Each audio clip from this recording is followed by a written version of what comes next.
This is Anjaneyulu. చూడండి, మనం Windows 7లో డైరెక్ట్గా ఏ అప్లికేషన్తో వర్క్ చేస్తున్నా కూడా మనం ఏదైతే చేస్తుంటామో కొంచెం క్లాస్లో కూర్చున్న వాళ్ళకి లేదంటే కొంతమంది స్క్రీన్కి దూరంగా కూర్చుంటూ ఉంటారు. అట్లాంటి వాళ్ళకి మనం చేసేది కనిపించకపోవచ్చు. అలాంటి వాళ్ళకు మనం ఏమైతే చేస్తున్నామో ఏమైతే టైప్ చేస్తున్నామో జూమ్లో కనిపించాలనుకున్నప్పుడు స్టార్ట్లో మనకి ఇక్కడ మ్యాగ్నిఫైయర్ అనేది ఒకటి ఉంది.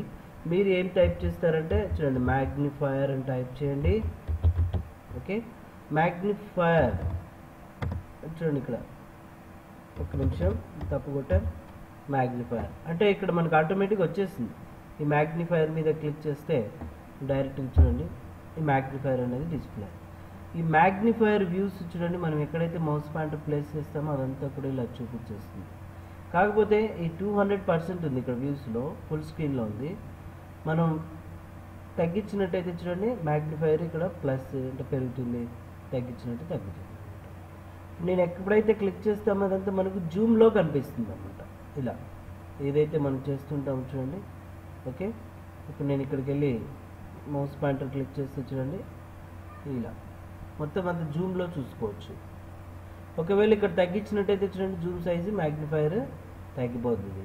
ఇప్పుడు మనకి ఏంటంటే కొంచెం జూమ్ సైజు పెరుగుతుంది, పిక్చర్ సైజ్ ఎన్లార్జ్ అయ్యి మనం ఏమి క్లిక్ చేసినా కూడా ఇంత పెద్దగా కనిపిస్తుంది అన్నమాట ఇట్లాగా.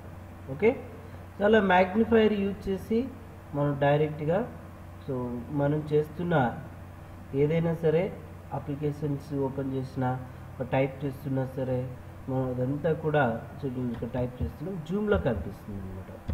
ఎంఎస్ పెయింట్ టైప్ చేస్తున్నాం, ఎంటర్ కొట్టగానే చూడండి ఎంఎస్ పెయింట్ ఓపెన్ అయింది ఇక్కడ ఇలా. ఓకే, సో ఇప్పుడు మ్యాగ్నిఫైయర్ జూమ్ లెవెల్ తగ్గించినట్టయితే మనకు చూడండి ఇక్కడ మైనస్ బటన్ ప్రెస్ చేస్తే చిన్నగా వచ్చేస్తుంది. వ్యూస్ వచ్చేసి ఫుల్ స్క్రీన్ కావాలా, లెన్స్ టైప్ కావాలనుకుంటే చూడండి లెన్స్ టైప్ వస్తుంది. ఇక్కడేమో పెంచాము చూడండి ఇలా లెన్స్ టైప్ వచ్చేస్తుంది అన్నమాట.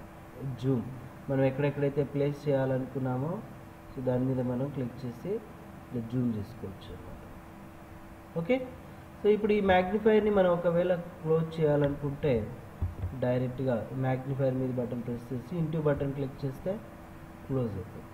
దీన్ని మనం డైరెక్ట్గా మ్యాగ్నిఫై అని టైప్ చేసి ఎంటర్ కొట్టినా వచ్చేస్తుంది. ఓకేనండి, సో ఇది ఇలాగ కూడా మీరు విండోస్ 7లో మ్యాగ్నిఫైయర్ని యూజ్ చేసుకోవచ్చు అనమాట. Okay, so thank you.